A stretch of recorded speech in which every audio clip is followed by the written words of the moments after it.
وأذن في الناس بالحج يأتوك رجالا وعلى كل ضامر يأتين من كل فج عميق.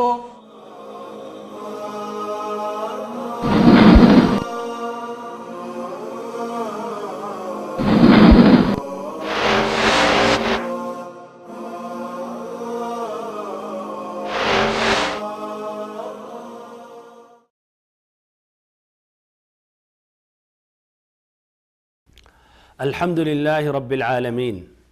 والصلاة والسلام على أشرف الأنبياء وسيد المرسلين نبينا وحبيبنا وقدوتنا وإمامنا محمد وعلى آله وصحبه أجمعين، أما بعد. اللهم علمنا ما ينفعنا وانفعنا بما علمتنا وزدنا علما نافعا وعملا صالحا يا رب العالمين. ہر مسلمان نبی اکرم رسول اعظم صلی اللہ علیہ وسلم سے محبت کرتا ہے، اور نبی صلی اللہ علیہ وسلم سے محبت کی متعدد نشانیاں ہیں۔ ان تمام نشانیاں یا ان تمام نشانیوں کا جو خلاصہ ہے، لب لباب ہے، وہ اللہ تعالیٰ نے سورۃ آل عمران میں آیت نمبر 31 میں ذکر کیا۔ فرمایا رب العزت نے، قُلْ إِن كُنتُمْ تُحِبُّونَ اللَّهَ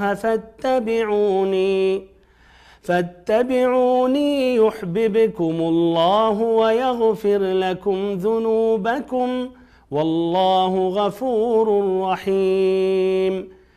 کہ اللہ کے نبی آپ صلی اللہ علیہ وسلم کہہ دیں کہ اگر تم لوگ اللہ تعالیٰ سے محبت کرتے ہو تو ہماری اتباع کرو، ہمارے نقش قدم پر چلو، ہمارا راستہ اختیار کر لو۔ اگر ایسا کرو گے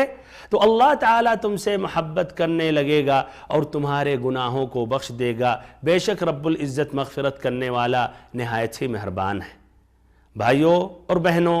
حجاج بیت اللہ الحرام، ان متعدد نشانیوں میں سے اگر تفصیل میں ہم جائیں تو ایک واضح نشانی بیان کر رہا ہوں نبی صلی اللہ علیہ وسلم سے محبت کرنے کی، وہ ہے نبی صلی اللہ علیہ وسلم کے شہر یعنی مدینہ المنورہ کی زیارت کرنا، پھر ایسے ہی مسجد نبوی کی زیارت کرنا، پھر وہاں پہنچنے کے بعد نبی صلی اللہ علیہ وسلم کی قبر شریف کی زیارت کر کے آپ صلی اللہ علیہ وسلم پر درود و سلام پڑھنا، آپ کے لیے دعا کرنا۔ بھائیو اور بہنوں، آج بحول اللہ وقوتہ میں شہر مصطفیٰ مدینہ منورہ کی فضیلت، پھر مسجد نبوی کی فضیلت، پھر ایسے ہی آداب زیارت یا نبی صلی اللہ علیہ وسلم کی قبر کی زیارت کے آداب کے متعلق، پھر ایسے ہی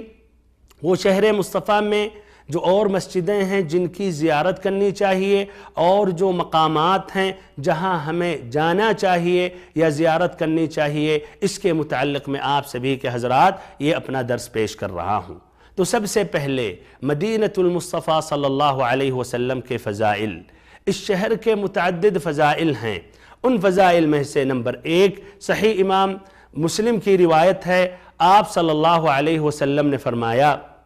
کہ میں نے مدینہ کو حرم قرار دیا جس طرح کی حضرت ابراہیم علیہ السلام نے مکۃ المکرمہ کو حرام قرار دیا، تو یہ شہر حرمت والا شہر ہے جس طرح مکۃ المکرمہ حرمت والا شہر ہے۔ اور اس کی تحدید حدیثوں میں ہے کہ جبل عیر سے جبل ثور تک شمال اور جنوب میں جو واقع ہیں، پھر ایسے ہی 2 حرہ جو ہیں، حرۃ الشرقیہ، حرۃ الغربیہ، یہ دونوں پتھریلے کے جو علاقے ہیں یہ حرم کے حدود ہیں۔ دوسری فضیلت، یہ صحیح امام بخاری کی روایت ہے، اس شہر کا نام المدینہ ہے، یعنی نبی صلی اللہ علیہ وسلم کا شہر، اور ایسے ہی اس کا نام طیبہ بھی ہے، اور ایسے ہی اس کا نام طابہ بھی ہے۔ یہ تینوں ناموں کا ذکر آتا ہے حدیثوں میں، لیکن یثرب یہ دور جاہلیت میں اس کا نام تھا، اور اسلام کے بعد اس کا نام اب اس طرح ہم یثرب نہیں رکھتے ہیں، نہ یثرب سے ہم اس کو پکارتے ہیں۔ حدیث ہے صحیح امام بخاری کی کہ آپ صلی اللہ علیہ وسلم غزوہ تبوک سے جب واپس ہوئے اور مدینہ دکھنے لگا تو آپ صلی اللہ علیہ وسلم نے کہا ہذہ طابہ، کہ یہ طابہ ہے، یعنی خوشبو والا یہ شہر ہے۔ اور پھر آپ نے کہا وَهَذَا أُحُدٌ جَبَلٌ يُحِبُّنَا وَنُحِبُّهُ، اور یہ رہا احد پہاڑی، یہ وہ پہاڑ ہے جو ہم سے محبت کرتا ہے اور ہم اس پہاڑ سے محبت کرتے ہیں۔ بھائیو اور محترم ساتھیو، اس کی ایک تیسری فضیلت یہ ہے، اور یہ صحیح امام بخاری اور امام مسلم کی روایت ہے، آپ صلی اللہ علیہ وسلم نے فرمایا ان الایمان لیأرز الی المدینہ کما تأرز الحیۃ الی جحرہا، کہ ایمان سمٹ کر مدینہ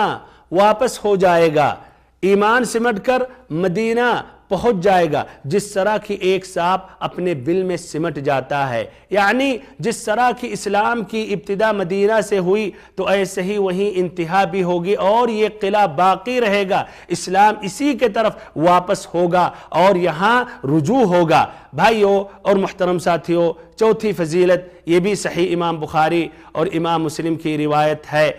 آپ صلی اللہ علیہ وسلم نے اس شہر کو اس لقب سے موسوم کیا، کہا قریۃ تأکل القریٰ، کہ یہ ایسی بستی ہے جو اور بستیوں کو کھا جائے گی۔ اس سے دو معنی مطلب مراد ہے۔ پہلا معنی کہ یہاں مال غنیمت اور ملکوں سے اور بستیوں سے مال غنیمت یہاں پہنچے گا یا پہنچایا جائے گا، اور ایسے ہی دوسرا معنی مطلب یہ ہے کہ یہاں سے یہ مسلمان غالب ہوں گے، اور ایسے ہی یہیں سے فتوحات اسلامیہ کی شروعات اور ابتدا ہوگی، اور یہ دونوں معنی مطلب صحیح ہیں۔ پانچویں فضیلت اس شہر کی یہ ہے، آپ صلی اللہ علیہ وسلم نے فرمایا، اور یہ بھی صحیح امام مسلم کی روایت ہے، فرمایا کہ المدینۃ خیر لہم لو کانوا یعلمون لا يدعوها احد رغبة عنها الا ابدل الله تعالی فيها من هو خیر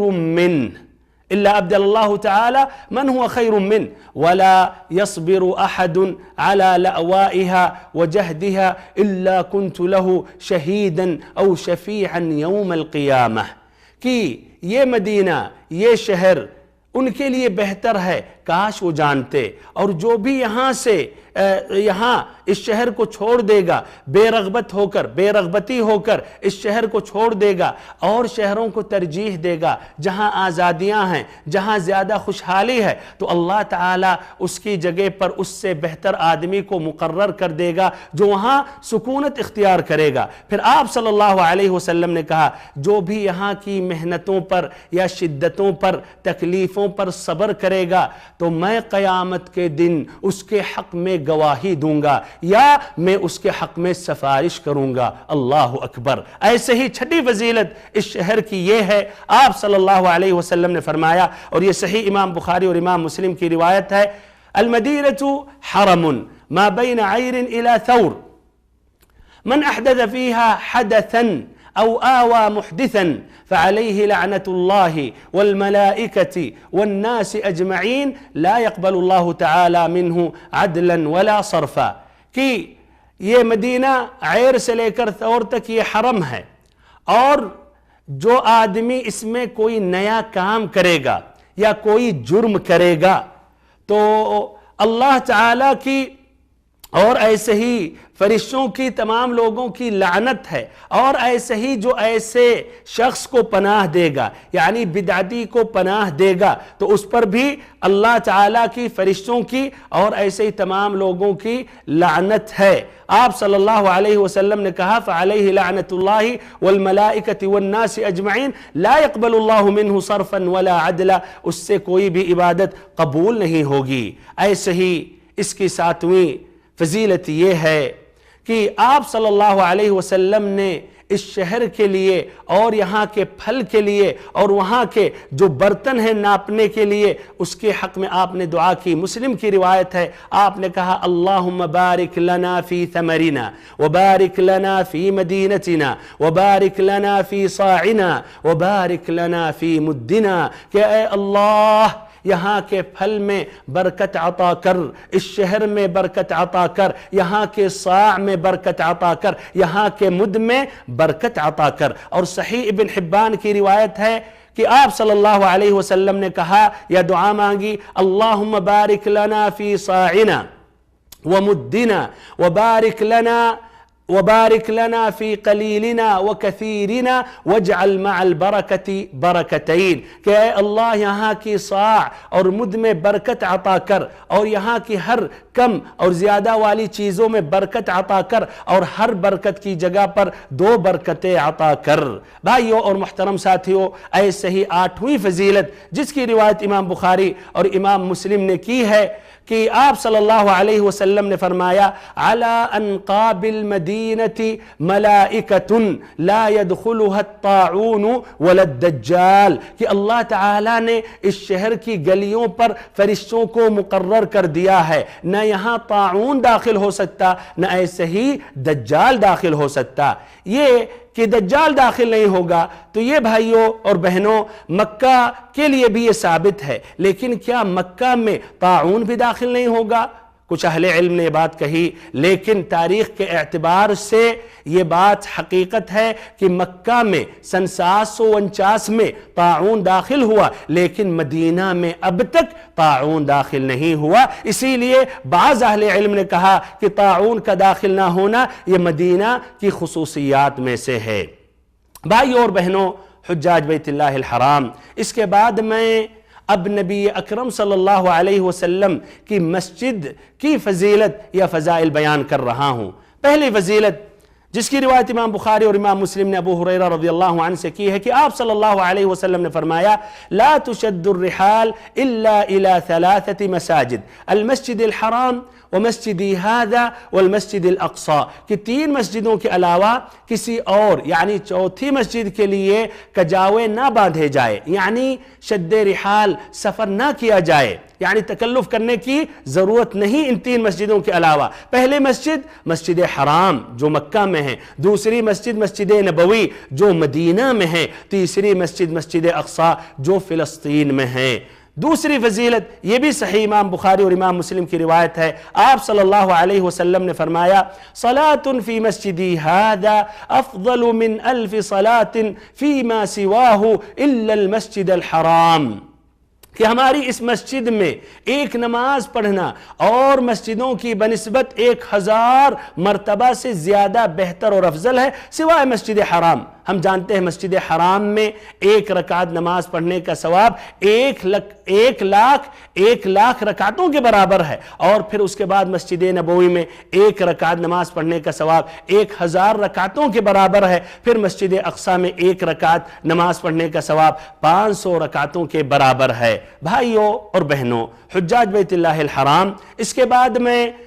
یہ ذکر کر رہا ہوں کہ مسجد نبوی میں ایک جگہ ہے، ایک حصہ ہے جس کے بارے میں آپ صلی اللہ علیہ وسلم نے فرمایا ما بین بیتی و منبری روضۃ من ریاض الجنہ، کہ ہمارے گھر اور ہمارے منبر کے درمیان جو حصہ ہے یہ جنت کی کیاریوں میں سے ایک کیاری ہے، جنت کے باغات میں سے ایک باغ ہے، رواہ الامام البخاری و مسلم۔ تو یہ فضیلت ہے اس جگہ کے لیے۔ تو اس طرح اگر ممکن ہو تو وہاں سنتوں کا اہتمام کرنا چاہیے، نفلی نمازوں کا اہتمام کرنا چاہیے، ذکر و اذکار کا اہتمام کرنا چاہیے، اور ایسے ہی قرآن مجید کی تلاوت کرنی چاہیے۔ ادھر بھائیوں اور بہنوں، حجاج بیت اللہ الحرام، مسجد نبوی کے متعلق چند باتیں ذکر کر رہا ہوں۔ پہلی بات یہ ہے کہ ہمارے کچھ بھائی یہ سمجھتے ہیں کہ مسجد نبوی میں 40 فرض نمازیں پڑھنا ضروری ہے، واجب ہے، اور استدلال کرتے ہیں اس روایت سے جس کی روایت امام احمد نے کی ہے انس ابن مالک رضی اللہ عنہ سے کہ آپ صلی اللہ علیہ وسلم نے فرمایا من صلی 40 صلاة فی مسجدی هذا لا تفوته صلاة كتبت له براءة من النار ونجاة من العذاب وبرئ من النفاق، کہ جس نے ہماری اس مسجد میں 40 نمازیں پڑھی ایک بھی نماز چھٹی نہیں تو اس کے لیے نار سے جہنم سے براءت لکھ دی جاتی ہے کہ یہ بری ہو گیا، اب جہنم میں نہیں جائے گا، اور ایسے ہی عذاب سے اس کو نجات مل جاتی ہے، اور ایسے ہی نفاق سے منافقین سے براءت کی یعنی سرٹیفکیٹ مل جاتی ہے، حاصل ہو جاتی ہے۔ بھائیو اور بہنوں، یہ حدیث سند کے اعتبار سے ضعیف ہے، لیکن اگر آپ نے 40 نمازیں پڑھی اور 40 دن تک یا 40 نمازیں مل گئی، جتنے دن آپ قیام وہاں کیے، مثلا 4 دن، تو یہ اچھی بات ہے، اور اگر اس سے زائد بھی دن ٹھہرے اور نمازیں آپ نے پڑھی تو یہ اور بہت اچھی بات ہے، اور اگر آپ نے 40 دن سے کم ہی نمازیں پڑھی، 40 نمازیں نہیں ملی، آپ کا سفر مختصر رہا، تو اس میں کوئی حرج نہیں ہے، کوئی بات نہیں ہے۔ دوسری بات، ہمارے کچھ بھائی کہتے ہیں کہ نبی اکرم رسول اقدس صلی اللہ علیہ وسلم کی قبر شریف مسجد کے اندر ہے، اور پھر اس پر قیاس کرتے ہوئے کہتے ہیں کہ مسجدوں میں قبروں کو داخل کرنا یا کسی کو دفن کرنے میں کوئی حرج نہیں ہے، اور ایسے ہی کسی قبر پر مسجد بنانے میں بھی کوئی مشکل نہیں ہے، اور کہتے ہیں اس کی دلیل ہم مسجد نبوی میں حضور اقدس نبی اطہر صلی اللہ علیہ وسلم کی قبر شریف پاتے ہیں۔ تو بھائیو اور بہنوں،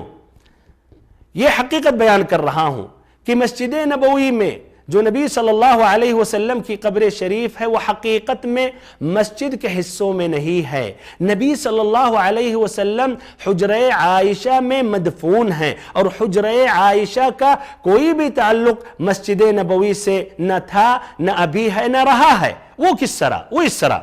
نبی صلی اللہ علیہ وسلم جب مدینہ تشریف لائے ہجرت کے وقت، تو آپ کا جو پہلا کام رہا، آپ نے مسجد کی تعمیر کی، پھر مسجد کے قریب یعنی مسجد کے باہر آپ نے کئی کمرے بنائے اپنے ازواج مطہرہ کے لیے۔ ان کمروں میں سے عائشہ رضی اللہ عنہا کا کمرہ تھا جس میں نبی صلی اللہ علیہ وسلم اب مدفون ہیں۔ اس طرح خلفائے راشدین کے زمانے میں بھی یہ باہر رہا۔ عثمان رضی اللہ عنہ نے اس کی تعمیر کی، بڑھایا، لیکن اس سائڈ سے نہیں بڑھایا جہاں عائشہ رضی اللہ عنہا کا حجرہ رہا۔ پھر ایسے ہی جب اموی خلافت یا بادشاہت آئی تو الولید ابن عبد الملک نے اپنے عہد خلافت میں انہوں نے اس کو بڑھایا، مسجد کو بڑھایا، اور انہوں نے اس سائڈ سے بڑھا دیا جہاں حجرہ عائشہ ہے۔ اس وقت صحابہ کرام نہیں تھے، تابعین ضرور تھے، اور کچھ تابعین نے مخالفت کی، جس طرح سعید ابن المسیب رحمہ اللہ۔ بہرحال خلیفہ کی بات کون ٹال سکتا ہے؟ انہوں نے اس سائڈ سے بڑھا دیا، اور دکھنے میں یہ اب محسوس ہونے لگا کہ نبی صلی اللہ علیہ وسلم کی قبر شریف مسجد میں ہے۔ یہ مسجد میں نہیں ہے بھائیو، یہ حصہ مسجد کے باہر ہے۔ جس طرح کہ اگر مان لیتے ہیں آپ کی ایک مسجد ہے، اور مسجد کے قبلے میں امام صاحب کا گھر ہے یا اور پڑوسیوں کا گھر ہے، تو کیا آپ پڑوسیوں کے گھر کا استقبال کر رہے ہیں؟ ہرگز نہیں، وہ مسجد کے حدود سے وہ جگہ باہر ہے۔ ایسے ہی نبی صلی اللہ علیہ وسلم کی قبر شریف جس جگہ ہے وہ جگہ یہ حجرہ عائشہ ہے، اور اس کا کوئی بھی تعلق مسجد نبوی سے نہیں ہے، وہ مسجد نبوی میں وہ حصہ داخل نہیں ہے۔ پھر بھائی اور بہنوں، نبی صلی اللہ علیہ وسلم کی واضح حدیثیں ہیں اس مسئلے میں کہ قبروں پر مسجدیں نہ بنائی جائیں۔ جندب ابن عبداللہ البجلی رضی اللہ عنہ کی روایت جو امام مسلم نے کی ہے، کہتے ہیں میں نے نبی صلی اللہ علیہ وسلم کو آپ کی وفات سے 5 دن پہلے یہ کہتے ہوئے سنا، الا وان من كان قبلكم كانوا يتخذون قبور انبیائهم وصالحیهم مساجد الا فلا تتخذوا قبری مسجدا فانی انہاکم عن ذلك، او کما قال، کہ تم سے پہلے جو لوگ تھے وہ اپنی نبیوں اور ایسے ہی صالحین کی قبروں پر مساجد بنا ڈالتے تھے، تم لوگ ایسا مت کرو، ہم تمہیں اس سے روک رہے ہیں۔ ایسے ہی صحیح امام بخاری اور امام مسلم کی روایت ابن عباس رضی اللہ عنہما، عائشہ رضی اللہ عنہا سے ہے کہ آپ صلی اللہ علیہ وسلم زندگی کے آخری لمحات میں جب تکلیف کی کافی شدت گزری، کافی تکلیف لاحق ہوئی، تو آپ ایک چادر سے اپنے چہرے انور کو ڈھک لیتے، پھر اس چادر کو ہٹاتے، پھر ایک مرتبہ ڈھکتے، پھر ہٹاتے۔ اس نازک وقت میں آپ نے کہا لعنت اللہ علی الیہود والنصارى اتخذوا قبور انبیائہم مساجد، کہ اللہ تعالیٰ کی لعنت ہو یہودیوں پر، عیسائیوں پر، جنہوں نے اپنی نبیوں کی قبروں پر مساجد بنا ڈالے۔ آپ صلی اللہ علیہ وسلم اپنی امت کو منع کر رہے ہیں۔ بھائیوں اور محترم ساتھیوں، تو یہ بات واضح ہو جانی چاہیے۔ اس کے بعد میں یہ ذکر کر رہا ہوں کہ مسجد نبوی کی فضیلت واضح ہو جانے کے بعد اور مسجد نبوی میں آپ داخل ہو گئے، نمازوں کا آپ نے اہتمام کر لیا، سنتوں کا اہتمام کر لیا، تو آپ کو چاہیے کہ نبی اکرم رسول اطہر صلی اللہ علیہ وسلم کی قبر شریف کی زیارت کریں۔ آپ صلی اللہ علیہ وسلم کی قبر شریف کی زیارت کریں اور ان باتوں کا خیال رکھیں۔ نمبر 1، آپ جب مدینہ کے لیے آپ نے سفر کیا، مکہ سے یا کہیں سے بھی، تو آپ کی نیت ہونی چاہیے کہ ہم مسجد نبوی کی زیارت کے لیے نکلے ہیں، نہ کہ قبر شریف کی زیارت کے لیے نکلے ہیں۔ اس لیے کہ نبی صلی اللہ علیہ وسلم کا فرمان ہے جو ابھی گزرا، جس کی روایت امام بخاری امام مسلم نے کی ابو ہریرہ رضی اللہ عنہ سے، کہ 3 مسجدوں کے علاوہ کسی اور مسجد کے لیے سفر طے نہ کیا جائے، مسجد حرام، مسجد نبوی، مسجد اقصی۔ غور کریں، 3 مسجدوں کے علاوہ کسی اور مسجد کے لیے سفر طے نہ کیا جائے۔ تو ہماری نیت ہونی چاہیے کہ ہم مسجد نبوی کی زیارت کر رہے ہیں، نہ کہ قبر شریف کی زیارت کر رہے ہیں۔ دوسری بات یہ ہے کہ آپ جب نبی صلی اللہ علیہ وسلم کی قبر شریف کی زیارت کے لیے آگے بڑھیں تو نہایت ہی ادب و احترام کے ساتھ، سنجیدگی کے ساتھ، نہ شور و شغب کرے، نہ مثلا قہقہے لگائے، نہ اگر آپ کے ساتھی ہیں تو مذاق کریں۔ کیوں؟ اس لیے نبی صلی اللہ علیہ وسلم کے ساتھ وہ ادب اور احترام مطلوب ہے، اور یہ ادب اور احترام باقی ہے آپ صلی اللہ علیہ وسلم کی وفات کے بعد بھی۔ اللہ تعالیٰ نے سورۃ الحجرات میں صحابہ کرام کو یہ ادب بتایا، آیت نمبر 2 اور 3۔ مثلا آیت نمبر 2 میں فرمایا رب العزت نے یا ایھا الذین آمنوا لا ترفعوا اصواتکم فوق صوت النبی ولا تجہروا له بالقول کجہر بعضکم لبعض ان تحبط اعمالکم وانتم لا تشعرون، کہ ایمان لانے والو تم لوگ نبی صلی اللہ علیہ وسلم کی آواز پر اپنی آواز کو بھاری یا بلند مت رکھو، اور جس طرح آپس میں ایک دوسرے سے خطاب کرتے ہو، بات کرتے ہو، اس طرح نبی صلی اللہ علیہ وسلم سے بات نہ کرو، ایسا نہ ہو کہ تمہارا اعمال ضائع ہو جائے اور تمہیں احساس بھی نہیں۔ تو بھائیوں اور بہنوں، اس کا لحاظ کرنا چاہیے۔ تیسری بات یہ ہے، آگے سے نبی صلی اللہ علیہ وسلم کی قبر شریف کی زیارت کریں اور پھر قبر شریف کا استقبال کریں، اور استقبال کرنے کے بعد جب ایک دم سامنے ہو جائیں تو کہیں السلام علیکہ یا رسول اللہ ورحمۃ اللہ وبرکاتہ، صلی اللہ وسلم وبارک علیک وجزاک افضل ما جزا نبیا عن امتہ، کہ اللہ کے نبی آپ پر سلامتی ہو، آپ پر اللہ کی رحمت ہو، اللہ تعالیٰ کی برکتیں ہوں، اللہ تعالیٰ آپ پر درود سلامتی بھیجے، اور اللہ تعالیٰ آپ کو آپ کی امت کی طرف سے سب سے بہتر اور افضل بدلہ ثواب اور اجر عطا کرے۔ تمام نبیوں میں آپ صلی اللہ علیہ وسلم کو آپ کی امت کی طرف سے سب سے بہتر اور افضل بدلہ ثواب اور اجر عطا کرے۔ بھائیوں اور بہنوں، پھر آگے بڑھیں۔ اس طرح آپ ابو بکر الصدیق رضی اللہ عنہ کی قبر کے سامنے ہو گئے، یہاں کہیں السلام علیکہ یا ابا بکر، کہ ابو بکر آپ پر سلامتی ہو، اگر اس کے بعد آپ نے اور دعائیں کی مثلا رضی اللہ عنک، اللہ آپ پر راضی ہو اور آپ کو آپ کی امت اسلامیہ کی طرف سے بہتر اور افضل جزا عطا کرے، تو یہ بھی درست ہے۔ اور پھر آگے بڑھیں، عمر رضی اللہ عنہ کی قبر کے سامنے آپ اس طرح کھڑے ہو گئے، کہیں السلام علیک یا عمر رضی اللہ تعالی عنک و ارضاک، اے عمر آپ پر سلامتی ہو، اللہ تعالی آپ پر راضی ہو۔ اور پھر اگر آپ کہیں اللہ تعالی آپ کو جزائے خیر دے آپ کی امت کی طرف سے یا امت اسلامیہ کی طرف سے، تو یہ بھائیوں مستحب ہے، یہ بہتر ہے۔ بھائیوں اور بہنوں، یہ صحابہ کرام سے یہ ثابت ہے۔ اور اگر کسی نے وہاں سلام کر کے آگے بڑھتے چلے گئے، جس طرح عبداللہ ابن عمر رضی اللہ عنہما سے ثابت ہے، مصنف عبد الرزاق میں، ایسے ہی الطبقات ابن سعد میں، کہ ابن عمر رضی اللہ عنہما جب سفر سے آتے تھے، مسجد نبوی میں داخل ہوتے تھے، تو پھر نبی صلی اللہ علیہ وسلم کی قبر شریف کی زیارت کرتے تھے اور کہتے تھے السلام علیک یا رسول اللہ، پھر آگے بڑھ کے کہتے تھے السلام علیک یا ابا بکر، پھر اور آگے بڑھ کر کہتے تھے السلام علیک یا ابتا، کہ ہمارے والد آپ پر سلامتی ہو۔ تو یہ بھی صحیح ہے، درست ہے، اس طرح صحابہ کرام سے منقول ہے۔ بھائیوں اور بہنوں، یہ شرعی طریقہ ہے، یہ صحابہ کرام کا یہ عمل رہا، ایسے ہی تابعین، ائمۃ الاسلام، اس کے علاوہ جو ہمارے اور بھائی محبت کے دعوے میں کرتے ہیں اور سمجھتے ہیں کہ ہم سچی محبت کر رہے ہیں، تو یہ میں واضح کر رہا ہوں، اور محبت صرف دعوے سے نہیں ثابت کی جاتی ہے۔ محبت شروع میں نے واضح کیا، نبی صلی اللہ علیہ وسلم کی اتباع اور اطاعت کر کے ثابت کی جاتی ہے، اور جس طرح صحابہ کرام نے کیا ویسے کر کے ثابت کی جاتی ہے۔ تو ہمارے کچھ بھائی وہاں پہنچتے ہیں تو نبی صلی اللہ علیہ وسلم کے حق میں دعا دینے کے بجائے خود کہتے ہیں اور خود طلب کرتے ہیں کہ نبی صلی اللہ علیہ وسلم ان کے حق میں دعا کریں۔ بھائیوں اور بہنوں، نبی صلی اللہ علیہ وسلم نے فرمایا، ابو داؤد اور ترمذی کی روایت ہے، الدعاء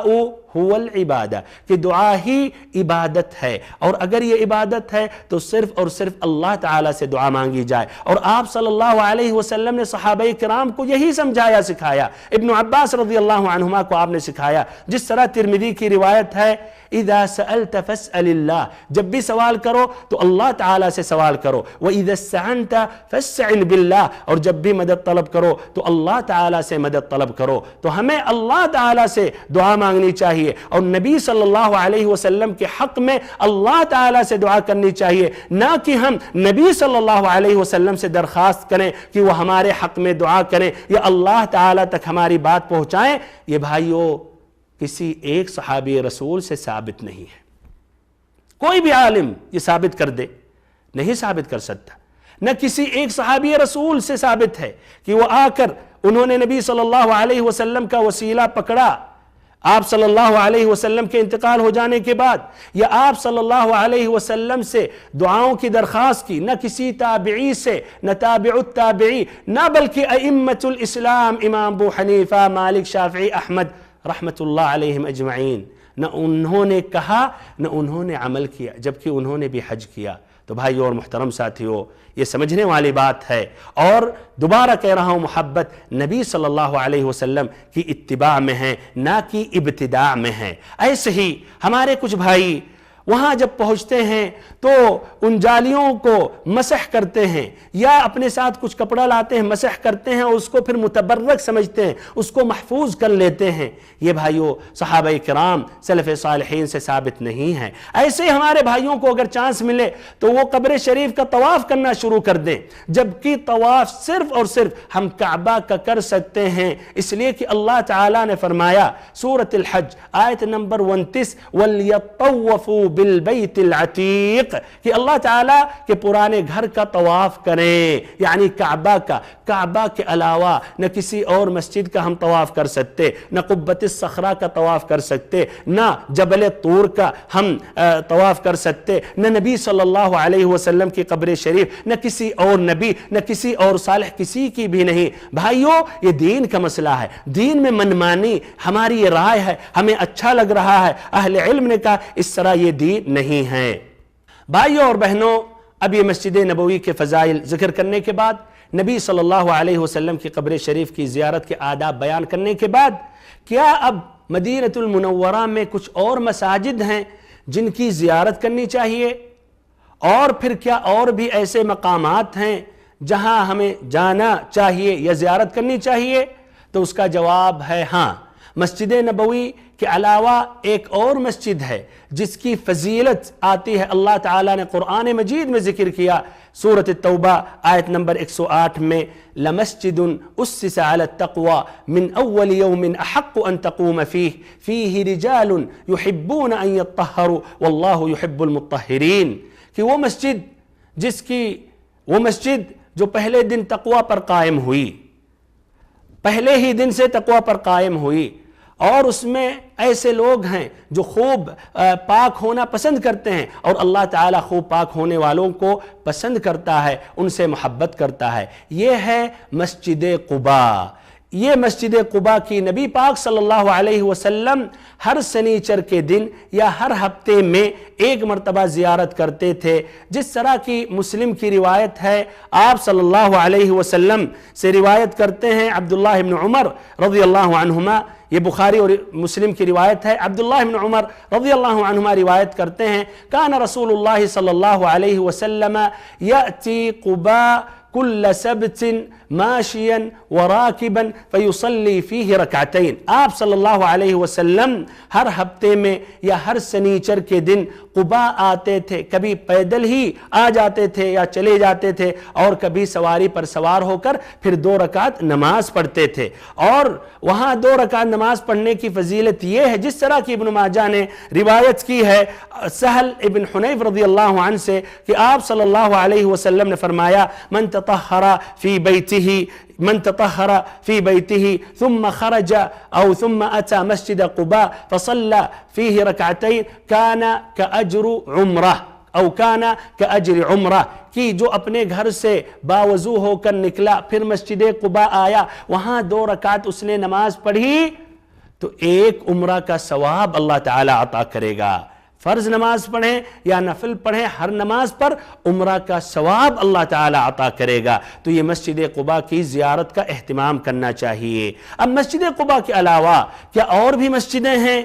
جن کی زیارت کی تاکید آئی ہے اور وہاں جا کر 2 رکعتوں کا اہتمام کرنا چاہیے؟ تو بھائیو اور بہنوں، ان دونوں مسجدوں کے علاوہ اور مسجدوں کے بارے میں کوئی خاص فضیلت نہیں آتی ہے کہ ہمیں وہاں جانا چاہیے اور وہاں نمازیں پڑھنی چاہیے، نہ کہ مسجد قبلتین، نہ ایسے ہی مساجد 7 جو 7 مسجدیں ہیں، کچھ بھائی 2 رکعت نمازیں پڑھتے ہیں، اس کے بارے میں کوئی خصوصیت بھائیوں نہیں آتی ہیں۔ بھائیوں اور محترم ساتھیوں اور بہنوں، اس کے بعد ہمیں اور ایک جگہ کی زیارت کرنی چاہیے، ایک بقیع والوں کی زیارت کرنی چاہیے، جہاں کافی تعداد میں صحابہ کرام مدفون ہیں۔ ایسے ہی شہدائے احد کی زیارت کرنی چاہیے، جہاں 70 صحابہ کرام وہاں مدفون ہیں۔ اور یہاں جب ہم زیارت کریں تو شرعی زیارت کا ہم لحاظ کریں، شرعی زیارت جب ہم کریں گے تو اس میں ہمارا بھی فائدہ ہے، ہم سنت پر عمل کر رہے ہیں، ہمارے لیے ثواب ہے، اور ایسے ہی ان حضرات کو بھی ثواب ملے گا، اس لیے کہ ہم نبی صلی اللہ علیہ وسلم کی سنت کی اقتداء کرتے ہوئے زیارت کر رہے ہیں۔ تو وہاں جب بھی ہم پہنچیں،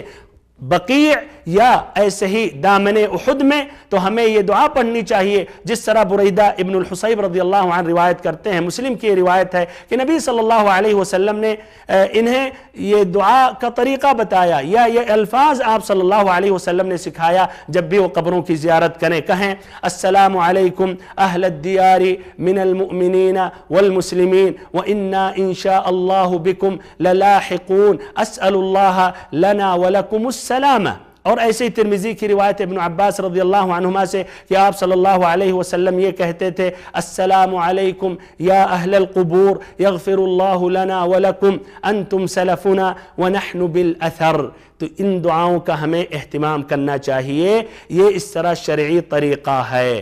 نہ کہ الٹا بھائیو ہم ان سے درخواست کریں کہ ہمارے حق میں دعا کرے۔ اگر ہم نے ایسا کیا تو ہمارا اس میں نہ فائدہ ہے، نہ ایسے ہی ان حضرات کا اس میں فائدہ ہے، اس لیے کہ ہم نے سنت پر عمل نہیں کیا، تو سنت پر جب ہم عمل نہیں کریں گے تو ہمیں ثواب نہیں ملے گا، اور نہ ایسے ان حضرات کو ثواب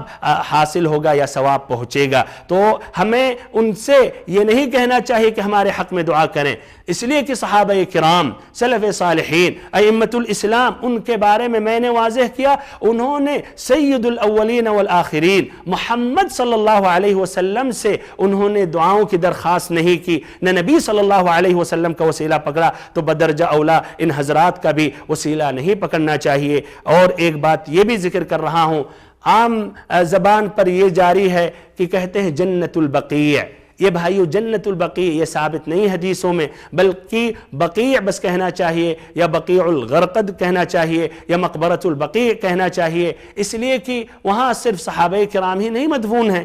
وہاں منافقین بھی کچھ مدفون ہیں، اور ہر زمانے میں تقریباً منافقین کا وجود رہا، اور کوئی کسی کا دل چیر چیر کر وہاں نہیں دفن کرتا ہے، بلکہ جو بھی اسلام کا دعویٰ کرتا ہے مرنے کے بعد وہاں مدینہ والے دفن کر دیتے ہیں۔ بھائی اور محترم ساتھیو، یہ رہا مسجد نبوی، اور ایسے اس سے پہلے مدینہ کے فضائل، مسجد قباء کی فضیلت، پھر ایسے ہی بقیع، اور ایسے ہی احد زیارت یا وہاں کے شہداء کی زیارت کے متعلق آداب، اور اس سے پہلے نبی اکرم صلی اللہ علیہ وسلم کی قبر شریف کی زیارت کے آداب کے متعلق اللہ تعالیٰ سے ہم دعا کرتے ہیں کہ اللہ تعالیٰ ہم سبھی کو حق بات کہنے کی توفیق دے، حق بات سمجھنے کی توفیق دے، اور حق بات قبول کرنے کی توفیق دے، پھر حق بات کو عام کرنے کی توفیق دے، اور ہم سبھی کو نبی صلی اللہ علیہ وسلم کے سیدھے اور واضح راستے پر چلائے۔ آمین یا رب العالمین، وصلی اللہم وسلم وبارک وانعم علی عبدک ورسولک محمد۔